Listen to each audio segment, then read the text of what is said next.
عليكم ورحمة الله وبركاته.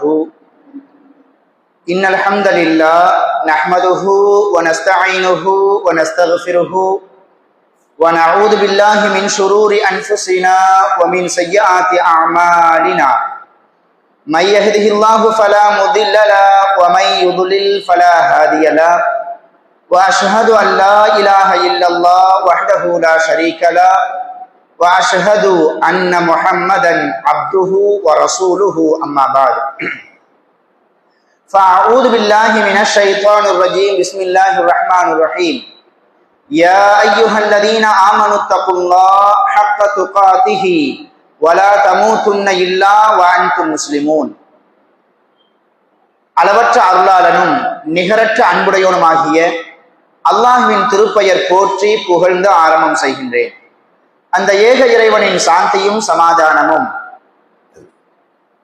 இறுதி தூதர் முஹம்மது ரசூலுல்லாஹ் ஸல்லல்லாஹு அலைஹி வஸல்லம் அன்னவர்களின் மீதும், அன்னவர்கள் குடும்பத்தார்கள், தோழர்கள், தாபிஈன்கள், தபஉ தாபிஈன்கள், சத்தியத்தையும் ஏகத்துவத்தையும் நமக்கு எடுத்துச் சொன்ன இமாம்கள், குறிப்பாக இரவு தொழுகையை தொழுது முடித்துவிட்டு அவனுடைய இல்லத்தில் அவனுடைய மார்க்கத்தை கேட்டறிவதற்காக இங்கு குழுமியிருக்கும் நம்மவர்கள் அனைவர்களின் மீதும் வந்து சேரட்டுமாக என்று பிரார்த்தித்தவனாக எனது தொடர் உரையை நான் ஆரம்பம் செய்கின்றேன்.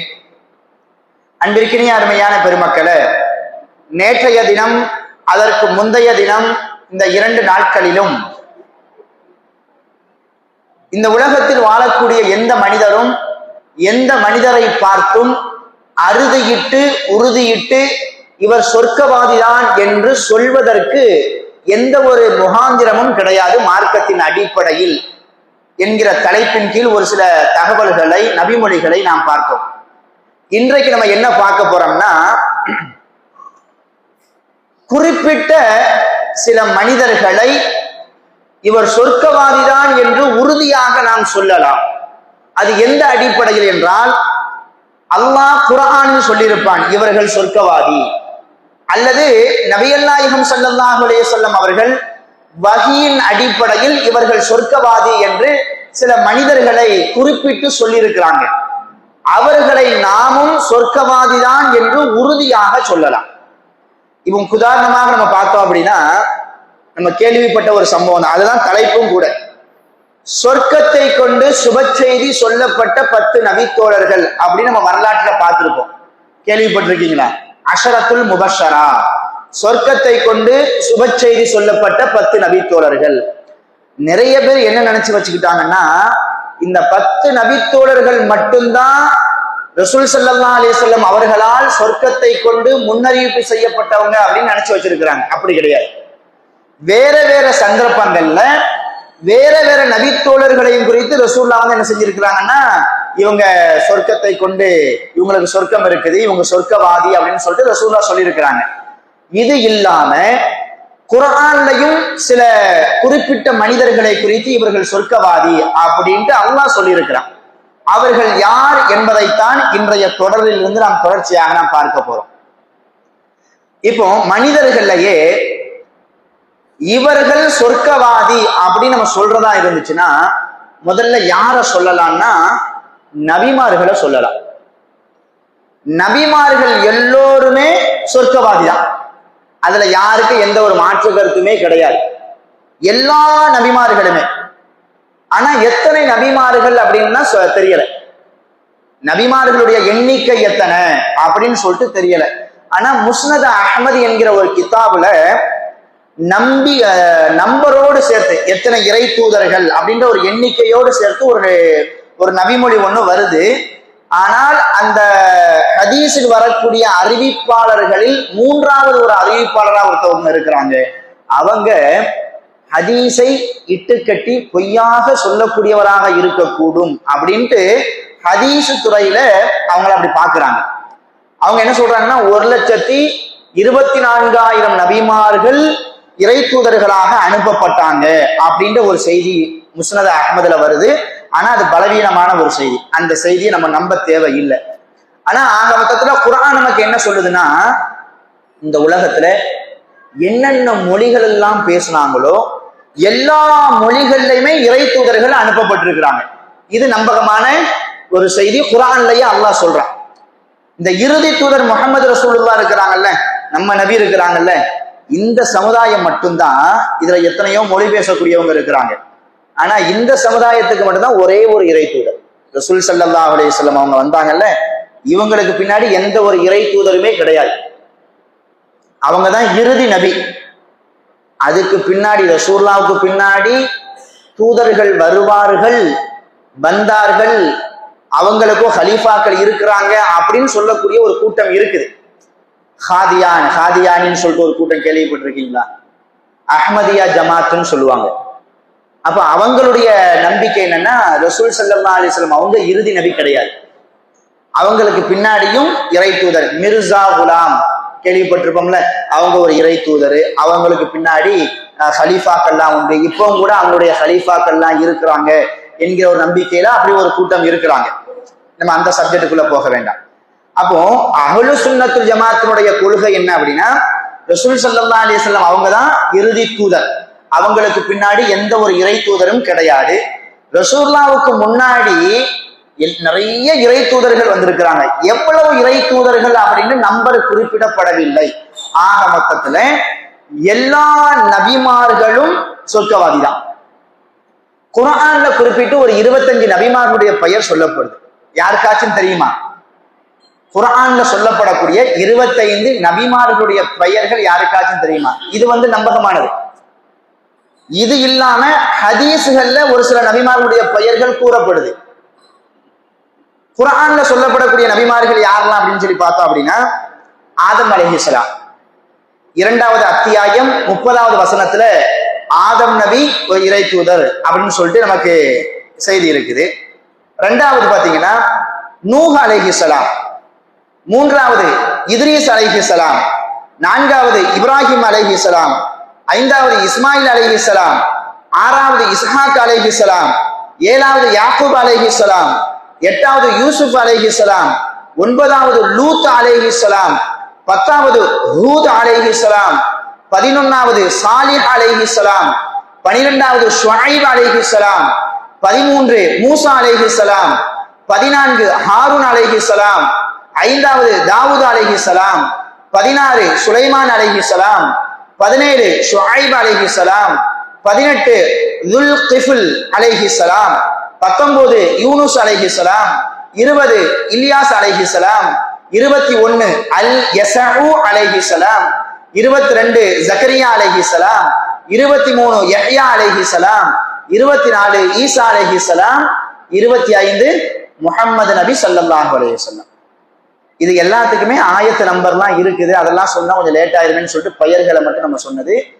இப்ப நம்ம சொன்ன இந்த 25 நபிமார்களுடைய பெயர்கள் குர்ஆன்ல கூறப்பட்டிருக்குது. இது இல்லாம ஹதீஸ்கள்ல ஒரு சில நபிமார்களுடைய பெயர்களை ரசூல் ஸல்லல்லாஹு அலைஹி வஸல்லம் அவங்க வரலாறுகளை சொல்லும் போது சொல்லியிருக்கிறாங்க. ஆனா இதல்லாம சில புத்தகங்கள்ல அதுக்கு ஆதாரங்கள் இல்லை. இவங்களும் இறை தூதர் தான், இவங்களும் இறை தூதர் தான். இவன் குர்ஆன்ல கூட பாத்தீங்கன்னா லுக்மான் அலைஹிஸ்ஸலாம், லுக்மான் சொல்லிட்டு ஒரு நல்லடியார் உண்டு. அவங்கள கூட இறை தூதர் அப்படின்னு சொல்லக்கூடிய சில மக்கள் இருக்கத்தான் செய்யறாங்க. ஆனா நம்பகமான அடிப்படையில யாரெல்லாம் இறை தூதர்களாக நபியாக இருக்கிறாங்களோ இவங்க எல்லாருமே சொர்க்கவாதி தான். ஏன் அப்படி?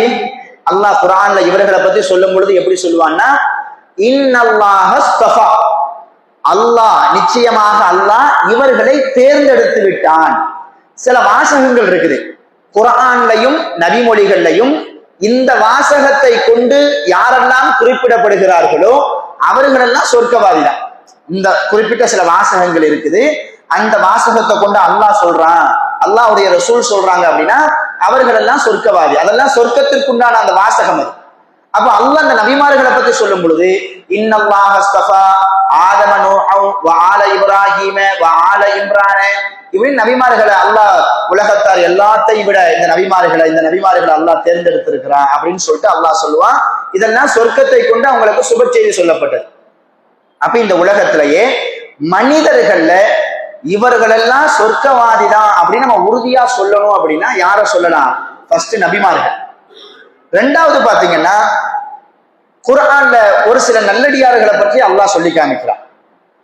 அதுல முதன்மையானவங்க யாரு அப்படின்னா ஈசா அலைஹிஸ்ஸலாத்து வஸ்ஸலாம் அவர்களுடைய தாயார் மரியம் அலைஹிஸ்ஸலாம் இவர்களை பத்தி அல்லாஹ் என்ன சொல்றான்னா, அந்த வாசகத்தை படிக்கும் பொழுது அல்லாஹ் இவர்களுக்கு கொடுக்கக்கூடிய அந்த சான்றிதழை பார்க்கும் பொழுது இவங்க சொர்க்கவாதி தான் அப்படின்னு நம்மளால உறுதிப்படுத்த முடியும். அல்லாஹ்வும் அப்படிதான் சொல்றான். மரியம் அலைஹிஸ்ஸலாத்து வஸ்ஸலாம் அவங்கள பத்தி அல்லாஹ் என்ன சொல்றான், 3வது அத்தியாயம் 42வது வசனங்கள்ல இருந்து தொடர்ச்சியா சொல்லுவான். வைது காலத்தில் மலாயிகத்து யா மரியமு இன்னல்லாஹ ஸ்தஃபாக்கி. நபிமார்களுக்கு அல்லாஹ் சொன்ன அதே வார்த்தையை யாருக்கும் பயன்படுத்துறான், மரியம் அலைஹிஸ்ஸலாத்து வஸ்ஸலாம் அவங்களுக்கும் பயன்படுத்துறான். வானவர்களை கொண்டு மரியம் அலைஹிஸ்ஸலாத்து வஸ்ஸலாம் அவர்கள்ட்ட அல்லாஹ் பேசுறான், வானவர்களை சொல்ல வைக்கிறான். யா மரியம், மரியமே, இன்னல்லாஹ ஸ்தஃபாக்கி, நிச்சயமாக அல்லாஹ் உன்னை தேர்ந்தெடுத்து விட்டான். வத்தஹீரகி, உன்னை அல்லாஹ் பரிசுத்தப்படுத்தி விட்டான். வஸ்தஃபாக்கி அலா நிசாயில் ஆலமீன், உலகத்தில் உள்ள எல்லா மனிதர்களை விடவும் அல்லாஹ் உன்னை தேர்ந்தெடுத்து விட்டான், தேர்வு செஞ்சுட்டான். இந்த மாதிரி வார்த்தைகள் எல்லாம் அல்லாஹ் சில மனிதர்களுக்கு குறிப்பிட்டு சொல்றான்னா அவர்கள் நல்லவர்கள் அப்படின்னு அர்த்தம். அவர்களை தொடர்ச்சியாக அல்லாஹ் சொல்லும் பொழுது யா மரியம், அந்த வானவர்கள் சொல்றாங்க, யா மரியம் உக்குனுதி லி ரப்பிகி வஸ்துதி மஅர் ராக்கிஈன், உன்னுடைய ரப்புக்கு அடிபணி, உன்னுடைய ரப்புக்கு சுஜூது செய், ருக்கு செய்பவர்களோடு சேர்ந்து நீயும் ருக்கு செய். நபிக்கு அல்லாஹ் சொல்றான், ذَلِكَ مِنْ أَنْبَاءِ الْغَيْبِ نُوحِيهِ إِلَيْكَ وَمَا كُنْتَ لَدَيْهِمْ إِذْ يُلْقُونَ أَقْلَامَهُمْ أَيُّهُمْ يَكْفُلُ مَرْيَمَ وَمَا كُنْتَ لَدَيْهِمْ إِذْ يَخْتَصِمُونَ. இது மறைவான செய்திகளில் ஒன்றாகும். நபிக்கு அல்லாஹ் சொல்றான். எந்த வரலாறு சொல்றான், மரியம் அலைஹிஸ்ஸலாம் அவங்களுடைய வரலாறு சொல்றான். இதுக்கு முன்னாடி கூட ஒரு 4-5 நாள் முன்னாடி கூட நம்ம ஒரு சம்பவத்தை நம்ம பார்த்தோம். அதாவது மக்கத்து குறைஷிகள் சஹாபாக்கள்ல ஒரு கூட்டம் வந்து முதல்ல ஹிஜ்ரத் செஞ்சு எங்க போறாங்க, அபிசீனியாவுக்கு போறாங்க. அதுல ஜாஃபர் பின் அபி தாலிப் என்கிற ஒரு நபித்தோழரும் உண்டு. அந்த அபிசீனியால இருக்கக்கூடிய அந்த மன்னர் நஜ்ஜாஷி அந்த மக்களை கூப்பிட்டு கேட்கிறாங்க, உங்க இறை தூதர் உங்களுக்கு என்ன சொல்றாரு, என்ன வைக்கிறாரு அப்படின்ற மாதிரிலாம் கேட்கிறாங்க. கடைசியா நீங்க ஈசா நபியை பத்தி நீங்க என்ன நினைக்கிறீங்க அப்படின்னு சொல்லிட்டு அந்த நஜ்ஜாஷி மன்னர் கேட்டாருன்னு சொல்லிட்டு ஒரு சம்பவம் படிச்சோம்ல. அப்போ அல்லாஹ் நபிக்கு மரியத்தை பற்றியும் மரியமனுடைய மகன் ஈசாவை பற்றியும் அறிவிச்சு கொடுக்கிறான். அந்த செய்தியெல்லாம் இங்கதான் வருது. எப்படி பாருங்க, அல்லாஹ் சொல்றான், நபியே, ஈசா நபி வந்து உங்களுக்கு முன்னாடி வாழ்ந்தவங்க, அவங்க வாழ்ந்த காலகட்டத்தில் நீங்க வாழல, அப்ப என்னென்ன விஷயங்கள் நடந்துச்சு அப்படின்றது உங்களுக்கு தெரியவும் செய்யாது. நான் உங்களுக்கு சொல்றேன். எப்படி சொல்றான், இது மறைவான செய்திகளில் ஒன்றாகும். முஹம்மதே, இதை நாமே உமக்கு அறிவிக்கின்றோம். மரியமை யார் பொறுப்பேற்றுக் கொள்வது என்று முடிவு செய்ய தமது எழுதுகோள்களை அவர்கள் போட்ட போது அவர்களுடன் நீர் இருக்கவில்லை. அவர்கள் இது குறித்து சர்ச்சை செய்த போதும் அவர்களுடன் நீர் இருக்கவில்லை. இந்த வசனத்தை சும்மா இப்படி படிச்சா உங்களுக்கு புரியாது. என்ன அப்படின்னா, மரியம் அலைஹிஸ்ஸலாம் ரொம்ப ரொம்ப பரிசுத்த ஒரு பெண்ணா இருந்தாங்க. அந்த சமுதாயத்துல மரியம் அலைஹிஸ்ஸலாத்தை யார் பொறுப்பேற்று வளர்க்கிறது அப்படின்னு ஒரு சர்ச்சை வந்துச்சு. அவங்களை பொறுப்பேற்று வளர்க்கணும். அப்ப ஒவ்வொருத்தவங்களும் நான் வளர்க்கிறேன், நீங்க வளர்க்கலாம் அப்படின்னு போட்டி போட்டாங்க. அப்போ சீட்டு குளிக்க போட்டப்பட்டுச்சு. யாருடைய பெயர் வருதோ அவங்க இந்த மரியமை எடுத்து வளர்க்கலாம், அவங்க பொறுப்பேற்றுக்கலாம். அதைத்தான் அல்லாஹ் சொல்றான். மரியம் ரொம்ப நல்ல பெண்ணா இருந்தாங்க, அவங்களை எடுத்து வளர்க்கணும் அப்படின்ற ஒரு சூழல் வரும் பொழுது நீன்னு சொல்லிட்டு எல்லாரும் போட்டி போட்டாங்க. அப்ப சீட்டு குளிக்கு போடுற மாதிரி ஒரு செட்டப் ஒண்ணு வந்துச்சு. அதுல இன்னாருதான் வந்து மரியமை பார்க்கணும் அப்படின்ற மாதிரி சீட்டு விழுந்துச்சு. இப்படி ஒரு சம்பவம் நடந்துச்சு அப்படின்னு அல்லாஹ் ரப்பல் ஆலமீன் சொல்லி காமிக்கிறான். இப்படியே சொல்லும் பொழுது மரியம் அலைஹிஸ்ஸலாம், அவங்களுடைய மகனார் ஈசா அலைஹிஸ்ஸலாம், இவங்களை பத்தி எல்லாம் அல்லாஹ் அழகாக நமக்கு சொல்லி காமிப்பான். இப்படி சொல்லிட்டு வரும்போது என்ன சொல்றாங்கன்னா, மரியம் அலைஹிஸ்ஸலாம் அல்லாஹ்வால் தேர்ந்தெடுக்கப்பட்ட ஒரு நல்ல ஒரு பெண்மணி அப்படின்னு சொல்லிட்டு அல்லாஹ் சொல்றான். அப்ப இவங்க சொர்க்கவாதி என்பதனை நம்ம உறுதியா சொல்லலாம். இந்த ஒரு வசனத்தை மட்டும் வச்சும் இல்ல, இன்னொரு ஒரு வசனமும் வருது. அந்த வசனத்துல இன்னொரு பெண்ணும் சேர்ந்து வருவாங்க. இப்ப முதல்ல மனிதர்கள்ல யார் சொர்க்கவாதின்னு சொல்லிட்டு உறுதியா சொல்லலாம், நபிமார்கள். ரெண்டாவது மரியம் அலைஹிஸ்ஸலாத்தை சொல்லலாம்.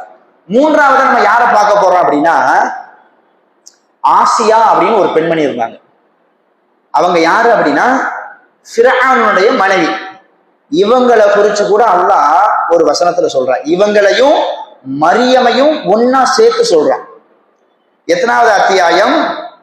66வது அத்தியாயம் 11-12வது வசனத்துல அல்லாஹ் சொல்லுவான், வலரபல்லாஹு மஸலன் லில்லதீன ஆமனு இம்ரஅத ஃபிர்அவுன். ஃபிர்அவுனுடைய மனைவி, ஃபிர்அவுன் இந்த இடத்துல வந்து ஆசியான்னு சொல்லிட்டு பெயர் வரல குர்ஆன்ல. அந்த ஆசியாங்கிற பேர் எங்கதான் வருது? ஹதீஸ்கள்ல. இதுக்கு விளக்கமா சொல்லும் போது ரசூலுல்லாஹ் சொல்லுவாங்க அந்த பெண்மணியினுடைய பெயர் வந்து ஆசியா அப்படின்னு சொல்லுவாங்க. இந்த இடத்துல அல்லாஹ் எப்படி சொல்லுவான்னா, ஃபிர்அவுனுடைய மனைவியை ஈமான் கொண்டவர்களுக்கு நாம் முன் உதாரணமாக ஆக்கியிருக்கிறோம். யார? ஃபிர்அவுனுடைய மனைவிய. அவங்க சாதாரணப்பட்ட, அவங்களுடைய சூழல் அல்லாஹ் சொல்றான். ஃபிர்அவுன் சாதாரணப்பட்டவன, அவனுக்கு எவ்வளவு பெரிய அரசாட்சி இருந்துச்சு, எவ்வளவு பெரிய ஆட்சி அதிகாரம் இருந்துச்சு, எவ்வளவு பெரிய செல்வாக்கு இருந்துச்சு. அப்போ அவனை வந்து அவ்வளவு பெரிய வசதியானவன, சமுதாயத்துல அவ்வளவு பெரிய தலைவனா இருக்கிறான். அவனை எதிர்த்து சண்டை போடுறதுக்கோ அவனை எதிர்க்கிறதுக்கோ யாருமே கிடையாது. அப்படிப்பட்ட ஒரு சக்தியோடு இருக்கக்கூடியவனுடைய மனைவி எப்படி இருக்கணும், எப்படியெல்லாம் சுகபோகமா வாழலாம். அல்லாஹ் சொல்றான், இப்படிப்பட்ட ஒரு ஆட்சி அதிகாரம், இப்படிப்பட்ட வசதி வாய்ப்புகள் எல்லாம் இருந்தும் கூட ஃபிர்அவுனுடைய மனைவி அல்லாஹ்ட்ட என்ன கேட்டாங்க தெரியுமா? ரப்பி பினலி இந்தக பைத்தன் ஃபில் ஜன்னதி. ரட்சகனே, எனக்கு சொர்க்கத்துல எனக்கு ஒரு வீடை ஒண்ணு கட்டித்தாயா. இந்த ஃபிர்அவுனு பெரிய அரசன் தான், பெரிய மாளிகையெல்லாம் கட்டி வச்சிருக்கிறான், பெரிய சுகபோகமான வாழ்க்கையெல்லாம் இருக்குது.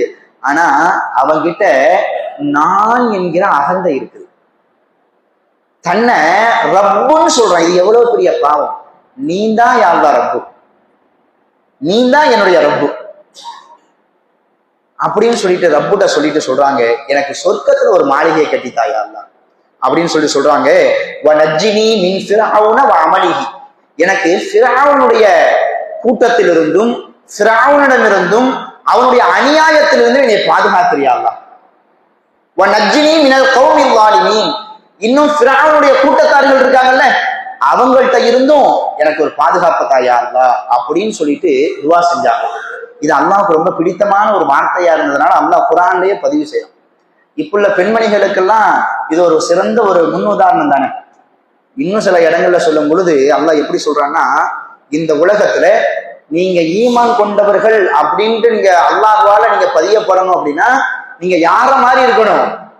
ஃபிர்அவுனுடைய மனைவி ஆசியா மாதிரி இருக்கணும். இந்த வசனத்துடைய ஆரம்பத்திலே அல்லாஹ் என்ன சொல்றான்னா, உலகத்தில் உள்ள எல்லா இறை நம்பிக்கையாளர்களுக்கும் முன் உதாரணமாக நாம் யாரை ஆக்கியிருக்கிறோம்? ஃபிர்அவுனுடைய மனைவியை நம்ம ஆக்கியிருக்கிறோம். காரணம் என்ன?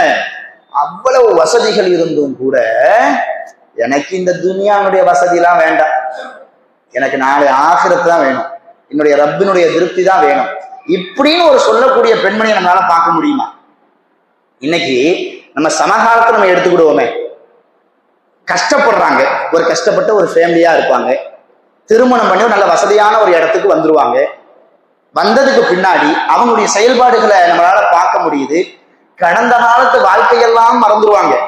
ஒரு 20 வயசுல 18 வயசுல 22 வயசுல ஒரு நல்ல ஆடம்பரமான ஒரு மனிதரை திருமணம் பண்ணி கொண்டதுனால தன்னுடைய சொல்லில் பெருமையை பார்க்க முடியுது, நடத்தையில பெருமையை பார்க்க முடியுது. அல்லாஹ் பாதுகாக்கணும். சிறந்த முன் உதாரணம் சொல்ற ஆசியாமாவை அல்லாஹ்வுடைய அச்சம் அப்படி இருந்துச்சு. அவ்வளவுலாம் விடுங்க. இப்ப கூட சின்ன ஒரு செய்தியா இதை நான் பதிவு பண்ணிக்கிறேன், யாரும் தவறா நினைக்க வேண்டாம். இறையச்சத்திற்கு சிறந்த ஒரு பெண்மணி யாரு? ஆசியா அம்மா. காரணம் என்ன? அல்லாஹ்வுடைய அச்சம். ஒரு செய்தி ஒண்ணு படிச்சேன். தொழுகைக்கு வரக்கூடிய நம்ம பெண்கள் இருக்கிறாங்கல்ல, இதை நீங்க நகைச்சுவை எடுத்துக்க வேண்டாம், இதுல இருக்கக்கூடிய சின்ன விஷயங்கள் நம்ம தவிர்த்துக்க வேண்டியதான். ஆதங்கத்தோட ஒரு பெண் பதிய வைக்கிறாங்க. என்ன பதிய வைக்கிறாங்கன்னா, அந்த மஸ்ஜிதுக்கு தொழுக போனேன், இந்த மஸ்ஜிதுக்கும் தொழுக போனேன், நம்ம தௌஹீத் மஸ்ஜிதுக்கும் நான் தொழுக வரேன். ஆனா தௌஹீத் மஸ்ஜித் தொழுக வந்தா மனசு ரொம்ப கஷ்டமா இருக்குது. என்ன கஷ்டம்? தொழுகவே முடியலை, கூட்டம் கூட்டமா இருந்து பேசிக்கிட்டு இருக்கிறாங்க. சரி, பேசிட்டு இருக்குது அவ்வளவு பெரிய விஷயமா அப்படின்னு சொல்லி நம்ம நினைக்கும் போது அடுத்து ஒண்ணு, பேசிட்டு இருந்தாலும் பிரச்சனை இல்லை, சூப்பு வாங்கி கூட்டம் கூட்டமா இருந்து குடிச்சுக்கிட்டும் தொழுகக்கூடிய மக்களுக்கு இடையூறு செஞ்சுக்கிட்டும் இருக்கிறாங்க. சூப்பு கடை வசமா பக்கத்துலயே இருக்குது பாத்தீங்களா, நிறைய தெரியல. ஆனா உண்மையில செய்தி இது. சூப்பு வாங்கிட்டு வந்து தொழுகக்கூடிய மக்களுக்கு இடையூறா இருக்குது அப்படின்னு மனவேதனையோட வந்து என்ன செய்யறாங்க, பதிவு பண்றாங்க. இனிமேல் இந்த செய்தி வராமல் இருந்தால் மிகவும் நன்றாக இருக்கும். வெளியில நம்ம எங்கனாலும் போய் சூப்பு குடிக்கலாம், எங்கனாலும் கூட்டமா இருந்து நம்ம பேசிக்கலாம். அல்லாஹ்வுடைய பள்ளிக்குன்னு சொல்லிட்டு ஒண்ணு வரும் பொழுது நமக்கு இறையச்சம் வரணும், அல்லாஹ்வுடைய அச்சம் வரணும். இபாதத்தை நம்ம அதிகமா கொஞ்சம் ஆர்வத்தோட நம்ம செய்யணும். இபாதத்தை நம்ம செய்யறோமோ இல்லையோ, இபாதத் செய்யறவங்களுக்கு இடையூறாகவாது நம்ம என்ன செய்யக்கூடாது, இருக்கக்கூடாது. இன்ஷா அல்லாஹ் இனிமேல் வரக்கூடிய காலகட்டங்கள்ல இந்த ஆசியா அம்மாவை நம்ம மனசுல நினைச்சுக்க வேண்டியதான். இனிமேல் சூப்பு வாங்கினாலும் சரி, கூட்டமா இருந்து பேசினாலும் சரி, நான் அல்லாஹ்வுடைய பள்ளிக்கு வரேன், நான் யாருக்கும் ஒன்னே நான் இபாதத் செய்வேன், அப்படி இல்லைன்னா யார் இபாதத் செய்யக்கூடியவங்களுக்கு இடையூறு இல்லாம நான் இருப்பேன் இன்ஷா அல்லாஹ். இதுக்கு மட்டும் இல்ல, பள்ளிவாசலுக்கு வரும் பொழுதெல்லாம் நன்மையை அதிகமாக கொள்ளையடிக்கணும் அப்படின்ற ஒரு எண்ணத்தோட நம்ம வரணும். முடிஞ்ச அளவுக்கு நன்மையை செய்யணும், அப்படி இல்லையா நன்மை செய்யக்கூடியவங்களுக்கு இடையூறு இல்லாம இருக்கணும். இந்த ஆசியா அம்மாவை பாருங்களேன், உலகத்தில் உள்ள எல்லா இறை நம்பிக்கையாளர்களுக்கும் ஒரு சிறந்த முன் உதாரணமாக அல்லாஹ் ரப்பல் ஆலமீன் காட்டுகிறான். அப்ப இந்த உலகத்திலேயே சொர்க்கவாதின்னு சொல்லிட்டு அடுத்து நம்ம சொல்றதாக இருந்ததுன்னா யாரை சொல்லலாம், இந்த ஆசியா அம்மாவை சொல்லலாம். அடுத்து பாத்தீங்கன்னா குகைவாசிகள் அப்படின்னு சொல்லிட்டு அல்லாஹ் குர்ஆன்ல சொல்லுவான், கேள்விப்பட்டிருக்கீங்களா குகைவாசிகள்? ஆனா இவருடைய வரலாறு அல் பிதாயா வன் நிஹாயான்னு சொல்லிட்டு ஒரு கிதாப் இருக்குது, ஆதாரபூர்வமான நூல், நல்ல நீண்ட நெடிய தகவல்கள். இன்னும் சொல்ல போனா இவர்களை குறித்து வரக்கூடிய கட்டுக்கதைகளையும் இப்படியும் செய்திகள் எல்லாம் இருக்குது அப்படின்னா அதை பதிவிடுவாங்க. குர்ஆன்ல அல்லாஹ் கொஞ்சம் ஷார்ட்டா சொல்லுவான். எப்படின்னா இவங்க ஒரு கூட்டத்துல வாழ்ந்தாங்க, அதாவது ரசூலுல்லாஹ்வுக்கு முன் வாழ்ந்த ஒரு கூட்டம் தான். அது ஈசா நபியினுடைய காலமா அல்லது மூசா நபியினுடைய காலமா, எந்த நபியினுடைய காலகட்டம் அப்படின்றது சரியா சொல்லப்படலை. ஆக மொத்தத்தில் ரசூலுல்லாஹ்வுக்கு முன்னாடி வாழ்ந்த ஒரு சமுதாயம். அப்ப இந்த குகைவாசிகள் என்ன செய்யறாங்கன்னா, கொஞ்சம் பேர், சில வாலிபர்கள் தான் இவங்க. இதுல ரொம்ப முக்கியமானது என்ன, வாலிபர்கள். ஆனா அவங்க எத்தனை பேர் அப்படின்னு சொல்லிட்டு குறிப்பிட்டு சொல்லப்படலை.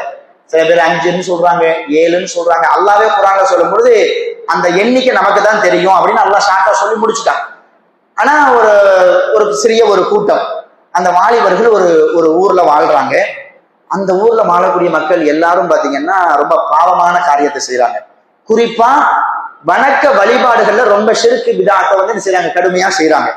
அந்த மக்களை என்ன செய்யறாங்கன்னா, இனிமேல் இந்த மக்களோட நம்ம சேர்ந்து வாழக்கூடாது, இவங்களோட சேர்ந்து நம்ம வாழ்ந்தோம் அப்படின்னா நம்ம ஈமானும் பறி போயிரும் அப்படின்னு சொல்லிட்டு அந்த குறிப்பிட்ட அந்த வாலிபர்கள் ஒரு மலையை நோக்கி, ஒரு குகையை நோக்கி வராங்க. இந்த குகையிலே நம்ம என்ன செஞ்சிருவோம், நம்முடைய காலத்தை போக்கிடுவோம் அப்படின்னு சொல்லிட்டு தன்னுடைய சமுதாய மக்கள், அந்த மக்கள் செய்யக்கூடிய அந்த தவறான விஷயங்கள் நினைச்சு ரொம்ப வருத்தப்படுறாங்க. அப்ப அல்லாஹ் என்ன செய்யறாங்கன்னா, அந்த குகைவாசிகளை ஒரு தூக்கத்தை கொடுத்து தூங்க வைக்கிறான். தூங்க வச்சா அந்த குகைவாசிகள் எத்தனை ஆண்டுகள் தூங்கினாங்க, 10 ஆண்டா 20 ஆண்டா, ஆக மொத்தத்துல 300 ஆண்டுகளுக்கு மேல. எத்தனை ஆண்டுகள் அப்படின்றதுல கூட சில சர்ச்சை. ஆக மொத்தத்துல 300 ஆண்டுகள் குறைவில்லாம தூங்குறாங்க. சொல்லுவாங்க, எவ்வளவு பெரிய ஆச்சரியம் இது. 300 ஆண்டுகளுக்கு பிறகு, சில குறிப்பிட்ட அந்த ஆண்டுகளுக்கு பிறகு அல்லாஹ் மறுபடியும் அவங்கள எழுப்பி நல்ல மக்களோடு என்ன செய்யறான், அவங்கள வாழ வைக்கிறான். அவங்க எழுந்திருச்சதுக்கு பின்னாடி அவங்க மக்களுக்கு சொல்றாங்க, பாவத்திலேயே பெரிய பாவம் என்ன தெரியுமா, அல்லாஹ்வை விட்டுட்டு மத்தவங்களை வணங்குறதுக்கு பாத்தீங்கன்னா இதுதான் பெரிய பாவம் அப்படின்ற மாதிரி மக்களுக்கு என்ன செய்யறாங்க, தாவா பணி செய்யறாங்க, மக்களுக்கு எடுத்து சொல்றாங்க அப்படின்ற ஒரு செய்தியை அல்லாஹ் ரப்பல் ஆலமீன் குர்ஆன்ல சொல்றான். இவர்களை குறித்து அல்லாஹ் சொல்லும் பொழுது வரபத்னா அலா குலூபிஹிம், அவருடைய உள்ளங்களை நாம் உறுதிப்படுத்தினோம். உறுதிப்படுத்தினோம்னா என்ன, ஈமானை கொண்டு வலுப்படுத்தினோம். யாரையெல்லாம் அல்லாஹ் ஈமானை கொண்டு உறுதிப்படுத்தி விட்டானோ அவர்கள் எல்லாம் யார்தான், சொர்க்கவாதிகள். குறிப்பிட்டு அல்லாஹ் சொல்லணும், இந்த மனிதனுடைய உள்ளத்தை நான் என்ன செஞ்சுட்டேன், உறுதிப்படுத்திட்டேன். உறுதிப்படுத்திட்டா அல்லாஹ் உறுதிப்படுத்துறதுக்கு பின்னாடி அவங்க வழி தவறக்கூடுமா? அப்போ அடுத்ததாக இந்த உலகத்துல இவர்கள் சொர்க்கவாதி அப்படின்னு நம்ம சொல்றாங்க. குர்ஆன் சொன்ன அடிப்படையில யாரை சொல்லலாம், இந்த குகைவாசிகளை சொல்லலாம். அடுத்ததா பாத்தீங்கன்னா பத்ர் யுத்தத்தில் கலந்து கொண்ட நபித்தோழர்கள், இவர்களை குறித்தும் அவங்க எல்லாருமே. ஆனா இதுல நம்ம கவனிக்க வேண்டிய விஷயம் என்னன்னா, பத்ர் சஹாபாக்கள் அப்படின்னு சொல்லிட்டு ஒரு புத்தகம் தமிழ்ல மற்ற இதுல அரபில கூட இருக்குது. பத்ரு சஹாபா, பத்ரு போர்க்களத்துல கலந்து கொள்ளாதவர்களுடைய பெயர்கள்லாம் அதுல இருக்கும். ஆனா ரசூலுல்லாஹ் பொதுவா என்ன சொன்னாங்கன்னா, பத்ரு போர்க்களத்துல யாரெல்லாம் கலந்து கொண்டார்களோ அவர்களை அல்லாஹ் மன்னித்து விட்டான், அவர்களுக்கு அல்லாஹ் சொர்க்கத்தை வாஜிபாக்கி விட்டான். பத்ரு போர்க்களத்துல 300 பேரோ 310 பேரோ 313 பேரோ யாரெல்லாம் அதுல கலந்து கொண்டார்களோ அவங்க எல்லாத்துடைய பாவத்தையும் அல்லாஹ் மன்னிச்சுட்டா அவங்களுக்கு சொர்க்கம் அப்படின்றத ரசூலுல்லாஹ் சொன்னாங்க. இதை நம்ம எப்படி சொல்றோம்னா, புகாரில ஒரு நபிமொழி ஒண்ணு வருது, அது நீண்ட நெடிய நபிமொழி. ஹாத்திம் பின் அபி பல்தா அப்படின்ற ஒரு நபித்தோழர். இது எப்ப நடக்குதுன்னா ஹிஜ்ரி 8ஆம் ஆண்டு ஃபத்தஹ் மக்கான்னு சொல்லிட்டு ஒரு நிகழ்ச்சி ஒன்று நடக்குதுல்ல, ஃபத்தஹ் மக்கான்னு சொல்லிட்டு. அந்த ஃபத்தஹ் மக்கா நடக்கிறதுக்கு முன்னாடி ரசூலுல்லாஹ் என்ன செய்யறாங்கன்னா தன்னுடைய தோழர்களை எல்லாம் கூப்பிட்டு ஒரு மசூரா ஒன்று வைக்கிறாங்க. நம்ம மக்காவுல இருந்து வந்து கிட்டத்தட்ட 7 வருஷம் 8 வருஷம் ஆயிடுச்சு. இப்படியே நம்ம ஒதுங்கி இருந்தோம் அப்படின்னா அது சரிப்பட்டு வராது. நம்ம மறுபடியும் மக்காவுக்குள்ள நம்ம போகணும். சும்மா போனோம் அப்படின்னா அது சரிப்பட்டு வராது. நம்ம போகும் பொழுதே அவங்களுக்கு ஒரு அச்சம் ஏற்படணும். நம்ம போனா நமக்கு வெற்றி கொடுக்கப்படணும். அந்த மாதிரி நம்ம வந்து என்ன செய்யணும், போகணும் அப்படின்னு சொல்லிட்டு சில திட்டங்கள் எல்லாம் தீட்டுறாங்க. அந்த திட்டங்கள் எல்லாமே ரொம்ப பயங்கரமா இருக்குது. இந்த திட்டத்தை ஒருத்தவர், இந்த ஹாத்திம் பின் அபி பல்தா, இவங்க நபித்தோழர் தான். இவங்களுக்கு இந்த செய்தி வருது, இந்த மாதிரி ரசூல் ஸல்லல்லாஹு அலைஹி வஸல்லம் அவங்க மக்காவை நோக்கி படையெடுத்து போறாங்க, இன்னென்ன விஷயங்கள் எல்லாம் செய்ய போறாங்க அப்படின்ற விஷயம் யாருக்கும் தெரிய வருது, ஹாத்திம் பின் அபி பல்தாவுக்கும் தெரிய வருது. இவங்களும் மதீனாவுல தான் இருக்கிறாங்க, ஆனா மக்காவாசி.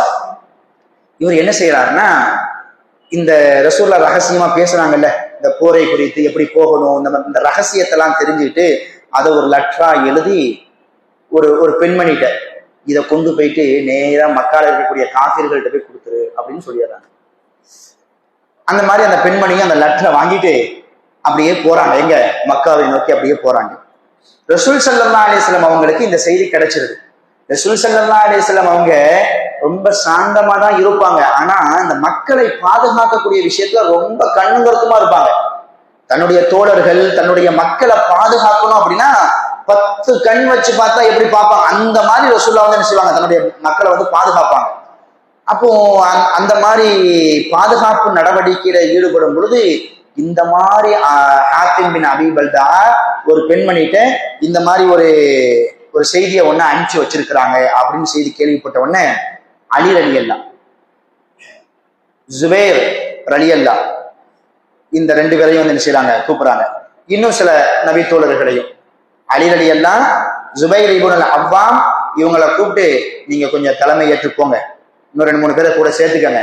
இந்த மாதிரி ஒரு பொம்பளை நம்ம ரகசியத்தை எல்லாம் கொண்டு மக்காலவே சேர்க்க போறாங்க, அவங்கள கையுங்களமா பிடிச்சிட்டு வந்துருங்க, அங்க இருக்க அவங்கள்ட்ட இருக்கக்கூடிய அந்த லெட்டரை பிடிங்கிட்டு வந்துருங்க அப்படின்னு சொல்றாங்க.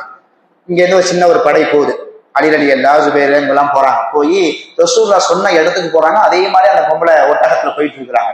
ஆளை மடக்கி பிடிச்சிடுறாங்க. மடக்கி பிடிச்சி இந்த மாதிரி உங்ககிட்ட ஒரு லெட்டர் ஒன்று இருக்குதா, இந்த மாதிரி ரகசியத்தை எல்லாம் கொண்டு போறியா அப்படின்னு கேட்கிறாங்க. அப்படிலாம் என்கிட்ட ஒண்ணுமே இல்லையே அப்படின்றாங்க. உடனே அலி ரலியல்லாஹ் கொஞ்சம் வேகமா, இந்த பாரு நீ ஒரு பொம்பளையா இருக்கிற, நீ ஒத்துக்கோ, ஏன்னா இந்த செய்தியை சொன்னது வேற யாரோ கிடையாது, அல்லாஹ்வுடைய ரசூல் சொல்லி இருக்கிறாங்க, அல்லாஹ்வுடைய ரசூல் போய் சொல்ல மாட்டாங்க. அப்போ உங்ககிட்ட லெட்டர் இருக்கதான் செய்யுது, நீ தரல அப்படின்னா உன்னுடைய முழு உடலையும் சோதனை பண்ற மாதிரி ஆயிடும், அதனால நீ வந்து என்ன செய்யற அப்படின்னு சொல்லி இந்த மாதிரி கடினமா பேசின உடனே அந்த பெண்மணி பயந்து தன்னுடைய கூந்தல்ல இருந்து என்ன செய்யறாங்க, அந்த லெட்டரை எடுத்து கொடுக்குறாங்க. அதை அலி ரலியல்லாஹ் அந்த படையை எடுத்துட்டு வந்து நேரா யார்ட்ட வந்து கொடுத்துட்றாங்க, ரசூலாட்ட வந்து கொடுத்துட்றாங்க. கொடுத்துட்டா அங்க நபித்தோழர்கள்லாம் பயங்கரமான கொந்தளிப்புல இருக்கிறாங்க, பயங்கரமான கோபத்துல இருக்கிறாங்க. அப்படி ரசூல் ஸல்லல்லாஹு அலைஹி வஸல்லம் ஹாத்திமை கூப்பிடுங்க, என்ன சொல்றாங்க, ஹாத்திம் பின் அபி பல்தாவை கூப்பிடுங்க அப்படின்றாங்க. ஹாத்திம் ரலியல்லாஹ் வராங்க. வந்தா அங்க ஒவ்வொரு நபித்தோழருடைய கண்கள்லையும் கொடூரமான கோபம் இருக்குது. அதுல உமர் ரலியல்லாஹ் வேற பக்கத்துல இருந்து உரிமிக்கிட்டே இருக்கிறாங்க. ரசூலுல்லாஹ் கேட்கிறாங்க, ஹாத்திம் என்ன, ஏன் இப்படி பண்ணீங்க, இது ஒரு பெரிய விஷயம் இல்லையா, இதை நீங்க இப்படி பண்ணிருக்க கூடாது, ஏன் இப்படி பண்ணீங்க அப்படின்னு கேட்ட உடனே ஹாத்திம் சொல்றாங்க, அல்லாஹ்வின் தூதரை, நான் முனாஃபிக்லாம் கிடையாது, நான் அல்லாஹையும் அல்லாஹ்வுடைய ரசூலையும் நேசிக்கக்கூடிய ஒரு ஆள் தான். நான் எதுக்கு இப்படி பண்ணேன்னா, என்னுடைய குடும்பம் வந்து மக்காவுல இருக்கிறாங்க. இப்போ நம்மளுடைய தோழர்கள் எல்லாரும் மக்காவுல இருந்து வந்தாங்கல்ல, அவங்களெல்லாம் வந்து தன்னுடைய வீட்டை விட்டுட்டு வந்தாங்க, தன்னுடைய குடும்பத்தை விட்டுட்டு வந்தாங்க. அவங்களுடைய வீட்டையும் அவங்களுடைய குடும்பத்தையும் சொத்துபத்தையும் பாதுகாக்கிறதுக்கு அவங்களுடைய குடும்பத்தார்கள் அங்க இருக்கிறாங்க. ஆனா நான் மட்டும் தான் இஸ்லாத்துக்கு வந்தேன், என் குடும்பம் என் வீடு வாசல் எல்லாம் மக்காவுல இருக்கு. என் குடும்பத்தையும் என் சொத்து பத்தையும் பாதுகாக்கிறதுக்கு அங்க யாரும் கிடையாது. நான் இந்த மாதிரி சின்ன சின்ன வேலைகளை செஞ்சேன் அப்படின்னா அந்த மக்காவாசியில என்ன நினைப்பாங்க, ஹாத்திம் நம்ம ஆள் தான், அதனால அவன் குடும்பத்தை ஒண்ணும் செய்யாதீங்கப்பா, விடுங்கப்பா, அவன் சொத்து பத்தை எதுவும் செய்யாதீங்கப்பா, விடுங்கப்பா அப்படின்னு சொல்லிட்டு சொல்லுவாங்கல்ல. அதுக்காக வேண்டிதான் நான் இந்த காரியத்தை நான் செஞ்சேன். மற்றபடி என்னுடைய உள்ளத்துல வேற எதுவும் கிடையாது. நான் அல்லாஹ்வையும் அல்லாஹ்வுடைய ரசூலையும் நேசிக்கக்கூடிய ஒரு ஆள் தான் அப்படின்னு சொல்றாங்க. இப்படி சொன்ன உடனே ரசூல் ஸல்லல்லாஹு அலைஹி வஸல்லம் என்ன சொல்றாங்கன்னா, சலக வலா தகூலு லஹு இல்லா கைரா. ஹாத்திம உண்மைதான் சொல்லியிருக்கிறாரு, அவர் விஷயத்துல நீங்க அவரை பத்தி வேற யாரும் தப்பா நினைக்காதீங்க. அவர் அப்படி அவர் இப்படி அவர் அப்படி அப்படிலாம் நீங்க நினைக்காதீங்க. அவர் விஷயத்த நீங்க நல்லதாகவே நீங்க நினைங்க அப்படின்னு சொல்லி முடிக்கிறாங்க.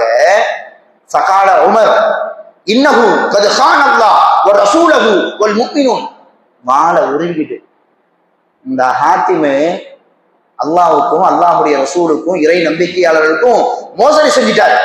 ஃபதானி யா ரசூலல்லாஹ் ஃபல அம்ரிபு உன்கஹு. நீங்க விடுங்க, என் வாளை வச்சு அவருடைய கழுத்தை வெட்டினாதான் எனக்கு நிம்மதியாகும், விடுங்க யா ரசூலல்லாஹ் அப்படின்னு ரொம்ப வேகமா வராங்க. அப்பதான் ரசூல் ஸல்லல்லாஹு அலைஹி வஸல்லம் அவங்க உமர் ரலியல்லாஹு பார்த்தும் மற்றவங்களை பார்த்து இந்த விஷயத்தை சொல்றாங்க. அலைஸ மின் அஹ்லி பத்ர். உமரே, யாரை நீங்க வெட்ட போறேன்னு சொல்றீங்க? யாரை பார்த்து நீங்க முனாஃபிக் ஆயிட்டேன்னு நீங்க சொல்றீங்க? அவரு பத்ரு போர்க்களத்துல கலந்து கொண்ட ஒரு மனிதர் அல்லவா? பத்ரு போர்க்களத்துல கலந்து கொண்டவரை பத்தி